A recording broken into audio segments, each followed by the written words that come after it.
Hi, everyone, and welcome back. It's Rachel. I want to start today a little differently. I'm not going to open with a hot take. I'm going to open with a sentence, and then we're going to spend the whole episode on it. Here's the sentence: You are not what happened to you. That's it. That's the whole episode.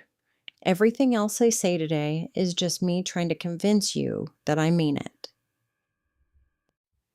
Now, this one is a little more personal than usual, and it's heavier than usual. We're going to talk about trauma, what it actually is, how the word has been stretched into something almost meaningless, and why I think reclaiming the real meaning of that word is one of the kindest things that we can do, both for the people who've been through it and for ourselves. Quick heads up before we get going. We're going to talk about trauma in general terms today. Nothing graphic, no detailed stories. But if this is a tender area for you, take care of yourself however you need to. Pause it, come back later. The episode will still be here. What trauma actually is. Let's start with what the word actually means, because we can't talk about how it's been misused until we're clear on what it is. Trauma is an emotional and psychological response to a distressing event that exceeds your ability to cope. Sit with that last part for a second. Exceeds your ability to cope. That's the key. Trauma isn't just that something bad happened. Trauma is what happens when something bad overwhelms your entire system's capability to handle it. It shatters your sense of safety. It leaves you feeling helpless, and it can leave lasting marks on your mind, your body, and your emotional life. That's the real definition. Hold on to it. We're going to come back to it. Trauma generally comes in a few forms, depending on how it happened. Acute trauma comes from a single highly distressing event: a car accident, a natural disaster, a sudden loss. Chronic trauma comes from repeated, prolonged exposure to something distressing: ongoing abuse, domestic violence, sustained bullying. And complex trauma comes from exposure to multiple, varied traumatic events, often deeply invasive ones, often during childhood when a person is still being formed. Now, I want to pause here and be precise about something, because precision matters, and because I'm a clinician and I'd be doing you a disservice if I blurred this. You'll hear the term CPTSD or complex PTSD a lot online. Here's the accurate picture. In the United States, the DSM, that's the diagnostic manual American clinicians use, does not list complex PTSD as a separate diagnosis. In the US, it's PTSD, and the modifiers are acute and chronic. But the ICD-11, which is the diagnostic system the World Health Organization uses, and which much of the rest of the world uses, does formally recognize complex PTSD as its own distinct diagnosis. So this isn't a case of the internet making something up. It's a real, legitimate split between two major diagnostic systems. If you found the language of complex PTSD useful for understanding your own life, you're not wrong, and you're not being dramatic. You're using a framework that a huge part of the world's medical establishment recognizes.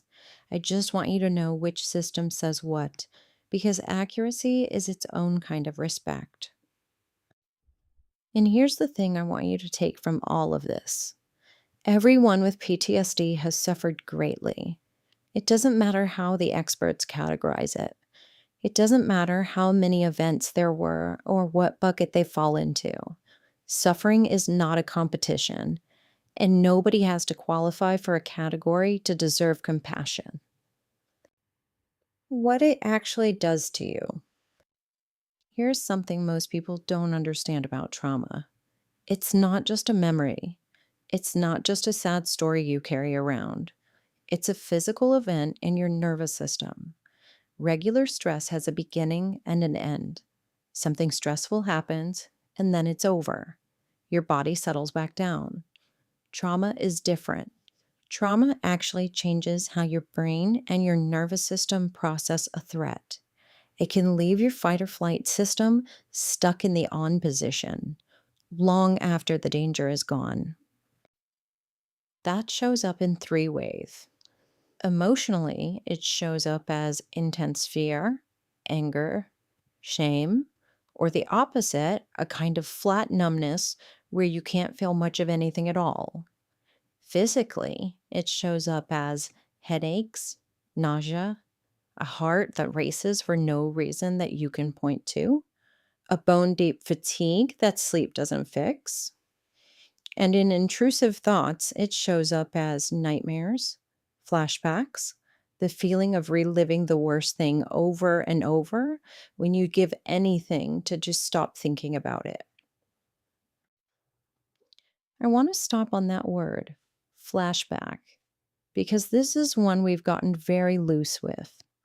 A real clinical flashback is not a memory. Let me say that again because it matters. A flashback is not just remembering something. A flashback is an involuntary, sudden, completely immersive re experiencing of a past event. The sights, the sounds, the physical sensations. Your body genuinely believes you are back there, right now, in real time. It is not thinking about the thing. It is being returned to the thing against your will.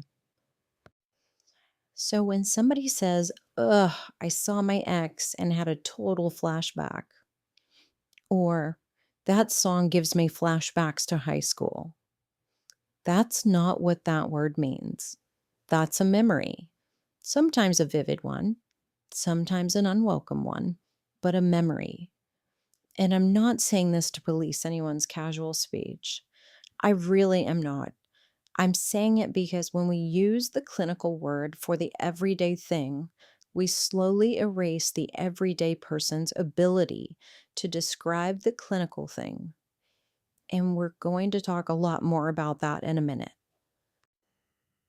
Big T and small t. Mental health professionals sometimes talk about trauma in two broad groups. We call them big T and small t. And I think this framing is genuinely useful as long as we're careful with it. Big T traumas are the ones most people picture when they hear the word. Sudden, terrifying, life-threatening. The kind of event that leaves a person feeling completely powerless. Violence and abuse, physical or sexual assault, domestic violence, trafficking, a terror attack, severe accidents, near fatal crashes, major disasters, surviving a fire, a flood, an earthquake, combat and war, the sudden violent loss of someone you love, a life-threatening medical emergency. Those are big T. Most people don't argue about whether those count. But small t traumas are real too, and these are the ones we tend to wave away. Small t traumas are highly distressing, emotionally painful experiences that may not involve physical danger, but they fundamentally undermine your sense of safety and your sense of worth. Childhood emotional neglect, being chronically invalidated, being abandoned by a parent, severe bullying, ongoing relational abuse, pervasive harassment, growing up in a home that was constantly volatile or critical, the traumatic loss of a job, a brutal divorce, sudden homelessness. Here's why the small t category matters so much. Because nobody bled, nobody went to the hospital, there's no dramatic story to tell. So the person carrying it often thinks, I don't have the right to call this anything. Other people had it so much worse. And so they minimize it. They white knuckle it. They never get help for it because they've decided they didn't earn the word. I want to say this clearly. The small t category is not the it doesn't really count category. It's the this quietly shaped your entire nervous system and nobody ever validated it category. And for a lot of people, the small t stuff is exactly what they need to look at and exactly what they've been told not to.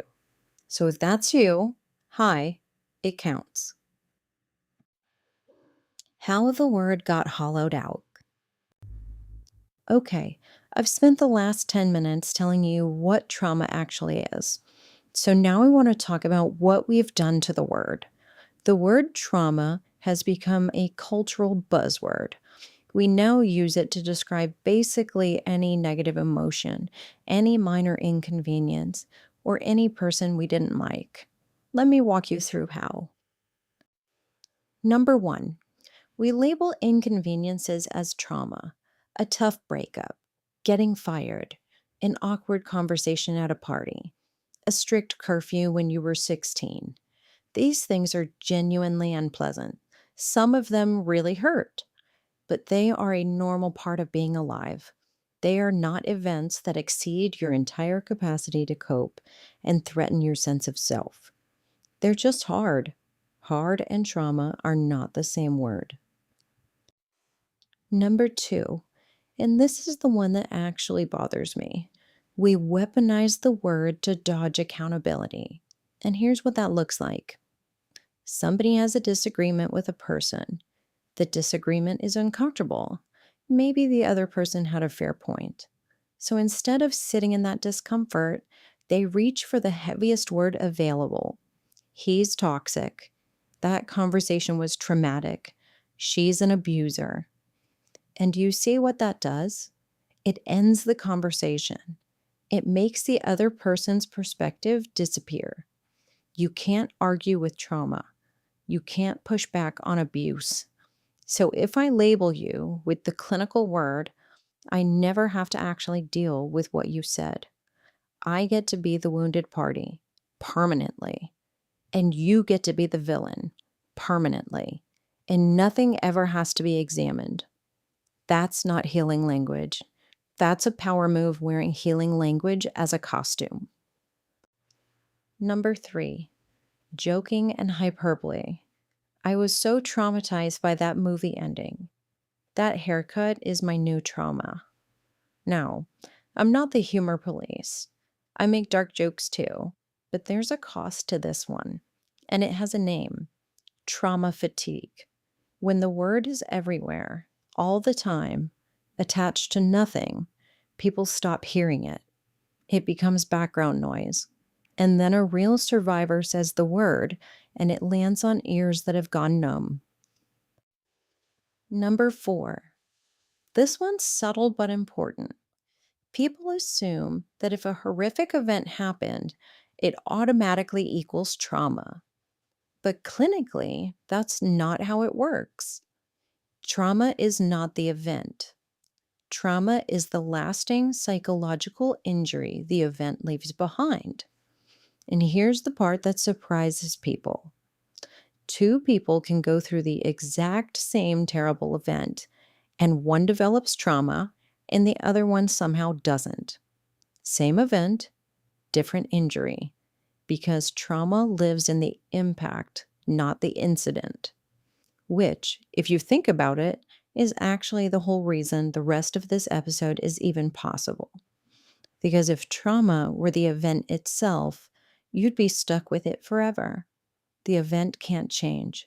It actually happened, but the injury, the impact, the grip it has on you, that can change. That's the part we get to work on. So, why does all this misuse matter? Why am I being so particular about a word? Because of the boy who cried wolf. You know the story. The boy cries wolf so many times that when the real wolf finally comes, nobody runs. Nobody believes him. He used the alarm word for nothing so many times that it stopped working when it mattered most. That's what we're doing. Every time we call an inconvenience a trauma, we spend a little bit of the word's power. and we're spending it fast. And the people who need that word to still mean something, the people who need to say it and have someone's head snap up and pay attention, those are the people who pay the bill. We are taking the alarm that was meant to protect the most hurt people among us, and we're using it as a punchline. And I don't think we mean to, but I think we have to notice we're doing it. You are not what happened to you. Okay, I want to change gears now. Take a breath with me. This part is gentler. Everything we just talked about, the definitions, the categories, the misuse, all of that was the head. This part is the heart, and it's the reason I wanted to make this episode at all. Here's what I need you to hear. Whatever happened to you happened in the past, and we cannot change the past. I know that's not comforting on its own, but stay with me. Trauma is something that happened to you. It is not who you are. It shapes your story. It does not get to write your ending. And I want to be really clear about the difference because it's everything. There is the event and there is you. They are not the same thing. They have never been the same thing. You are not the car accident. You are not the assault. You are not the loss. You are not the abuse. You are not the worst night of your life. Those are things that happened to a person, and the person is you, but the person is not the thing. Let me make this as plain as I can. My name is Racheal. My name is not any of the things that have happened to me. My personality is not what someone did to me. My laugh, my taste in music, the way I love people, the way I am in the world, none of that is the horror. The horror visited. The horror is not the house. And the same is true for you. Your trauma might touch every single part of your life. I'm not going to insult you by pretending that it doesn't. It can be in your sleep and your relationships and your body and your reflexes. I know, but it is not your name. It is not your identity. It is not the thing you are made of. You are an individual. You have a personality that is entirely your own. You have things you love and things you want, and a particular way of seeing the world that existed before the worst thing and is still in there now, underneath, waiting. It did not get deleted. It got covered. There is a difference. Here's a question I want to leave with you, and I want you to actually feel it, not just hear it. Every moment of your life shapes you, the good ones and the terrible ones. So why is it that we so easily let the terrible things define us, but we almost never let the beautiful things define us? Why isn't your identity the time you were brave, the person you saved, the thing you built, the love you gave that nobody ever found out about? Or, and I'm just throwing this out there, what if we let us define us? Not the best thing that happened to us, not the worst thing that happened to us, just us.